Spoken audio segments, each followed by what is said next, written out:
We've got a lot. We've got a lot to talk about today on the Stingray Scoop, as we have a couple of NFL news and notes to talk about. We've also got a little bit of NBA breaking news today and a little bit of college football breaking news. That and a whole lot more coming up on this edition of the Stingray Scoop with Stingray himself.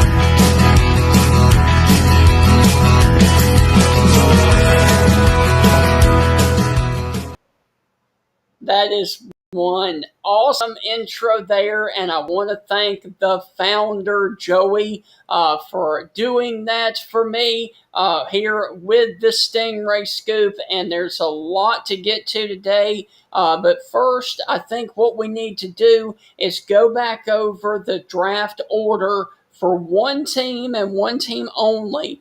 The only team that had 10 players drafted over the entire draft this year, the defending national champions, the Alabama Crimson Tide. Okay, in the first round alone, Alabama, their first pick was from the sixth overall pick. Jalen Waddle, the wide receiver, went to the Miami Dolphins, followed by Patrick Surtain, who went to the Denver Broncos, followed by the former Heisman Trophy winner Devontae Smith, who went to the Philadelphia Eagles, 10th overall. Then we got Mac Jones, the quarterback from Alabama, went to the New England Patriots up there with Bill Belichick. Then we had 17th overall, Alex Leatherwood went to the Las Vegas Raiders.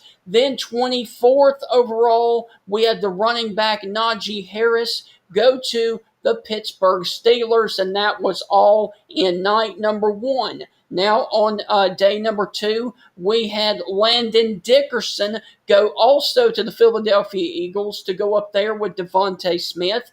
38th overall, we had defensive tackle Christian Barmore go to the New England Patriots, so he went there with Mac Jones. Then on day number three, 193rd overall, we had the offensive guard Deontay Brown go to the Carolina Panthers, and 222nd overall, the safety Thomas Fletcher went to the Carolina Panthers. That was 10 selections in this draft alone, and that was the second most draft picks in a single draft in program history. The most for Alabama was 12 back in 2018. So definitely it was a huge draft for the Crimson Tide of Alabama, and it's going to be real interesting to see how well the Mac Jones situation does up at New England, because they have former Auburn quarterback and Heisman Trophy winner Cam Newton right now. But, with a Mac Jones, you never know how Bill Belichick is going to handle that situation. Now, we have a little bit of breaking news as of today down on the Bayou, down there with Coach O and the LSU Tigers. LSU Tiger quarterback TJ Finley officially enters the NCAA transfer portal. If you will remember, TJ Finley started 5 games for the Tigers in his freshman year back last year in 2020, for the LSU Tigers. So he has now entered the transfer portal effective yesterday, and he announced that on Twitter. So TJ Finley will be looking for other places to go in college football in 2021. Now, we do have some very, very sad news to report. There was a lot of sad news to report out of Austin, Texas yesterday. If you will remember, Sam Ehlinger, the quarterback for the Texas Longhorns. He was the guy who, after the Longhorns beat Georgia a couple of years ago in the Sugar Bowl, he was the one who got on the mic and said, "We're back." Well, unfortunately, we are very sad to report that Texas linebacker Jake Ehlinger, the younger brother of former Longhorns quarterback Sam Ehlinger, was found dead yesterday afternoon at an off-campus location. Now, they do not have any updates as to why or what happened on this. However, foul play is not suspected.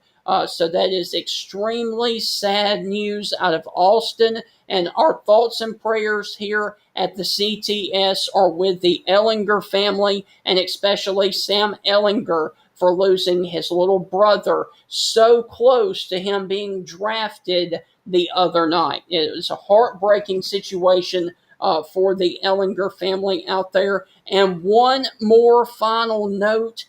Today, if anybody is watching or going to be watching the Stingray Scoop and is an NBA fan, the Pelicans star Zion Williamson is effectively out indefinitely with a fractured finger, and the Pelicans are blaming, you can believe it, the Pelicans are blaming the injury on officiating. So once again, Zion Williamson is out indefinitely with a fractured finger, and the Pelicans blame it now, the injury, on officiating there in the NBA. So if it's not something, with the NBA, it's injuries, then they're blaming officials and yada, yada, yada. So things are not looking good for the NBA right now. But once again, Zion Williamson is out indefinitely with a fractured finger for the Pelicans. And real quick, before I let you go, you know me, I love severe weather. I love the weather in general. This past Sunday night, a large tornado tore through the city of Tupelo, Mississippi. And I am very glad to report that I actually got the tornado on camera during my severe weather coverage. So last Sunday night, if you were watching here on the CTS, you actually got to see it. If you did not, here is a clip of my coverage from last Sunday night when the big tornado tore through the Tupelo, Mississippi area. Okay. I think I've got it. I think I got it on the camera. Crap. Oh, man. You know what intersection it is? Yes, I got it. There it is. There it is. There it is. It's live. There it is. Right there. We've got it on the camera. See that? Wow. Main Street and Main Mississippi Street, 145. We got it on the camera. There it is right there. This is a life-threatening situation coming into Main Street right now. People are driving on the road. You got to get off the road, folks. This is a life-threatening situation coming in here to Tupelo right now. This tornado is really close to Main Street and Mississippi 145.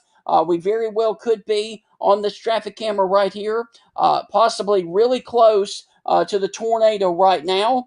It is passing that location right now, and hopefully you were able to see what I'm seeing right now on the radar, on the screen there. It has passed that location, but oh my God, was that violent there for a minute. That was right in the middle. If anything, that could have been the inflow, but that was right in the So yes, that was definitely possibly the inflow that was coming into that large tornado as it went through the Tupelo, Mississippi area. And I've got to share this because, as you know, let me remind you that this weekend is Mother's Day. And unfortunately, if you are watching over here in western Mississippi, basically, if you are west of I-55, Sunday afternoon into Sunday night, since it's Mother's Day, I wanted to kind of go on ahead and give you guys a quick update. A good portion of the Delta of Mississippi, including Greenville and Cleveland, Mississippi, is underneath a slight risk for severe storms possible, damaging winds upwards of 60 miles per hour, 60 to 70, hail up to quarter to golf ball sized, and tornadoes cannot be ruled out. And if you were basically from the cities of Starkville down to Kosciuszko and down to Brookhaven, Mississippi, and points off to the northwest, you guys are in the marginal risk for a few tornadoes possible, hail up to quarter sized, and damaging wind gusts. But the storms in the central portion of Mississippi are supposed to be isolated. They're supposed to be more scattered the more westward you go. And those timing threat is going to be between 1 and 9 p.m. on Sunday, which is also Mother's Day. I also need to mention, if you are closer up here in northwestern Mississippi, up here towards the Memphis metro area, there is a slight risk for you during the day on Sunday. The greatest risk is along and west of the Mississippi River.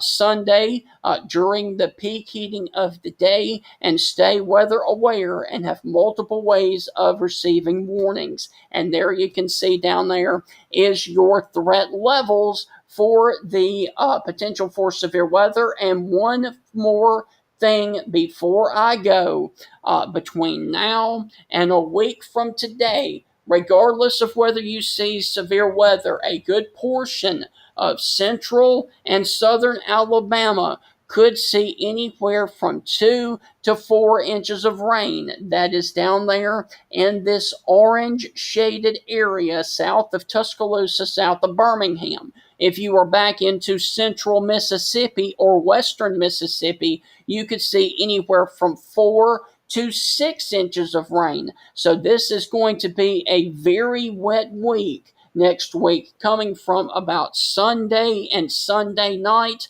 all the way through at least Thursday for a good portion of the southeast, and flooding conditions could very easily become a possibility and a serious threat by the time we get into Tuesday, Wednesday, and Thursday of next week, due to the prolonged rain event that is supposed to be happening all the way from basically Bryan, Texas, and Shreveport, Louisiana, all the way over to the Atlanta metro area and points in between. Some places in those ranges could see anywhere from 2 until 6 inches of rain possible between Sunday and ending next Friday, the 14th of May.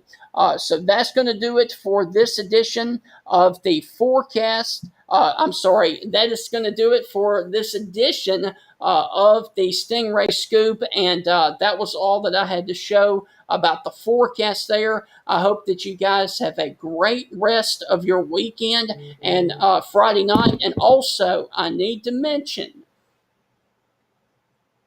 the founder, Joey Lozado. Let me just go on ahead and remind you.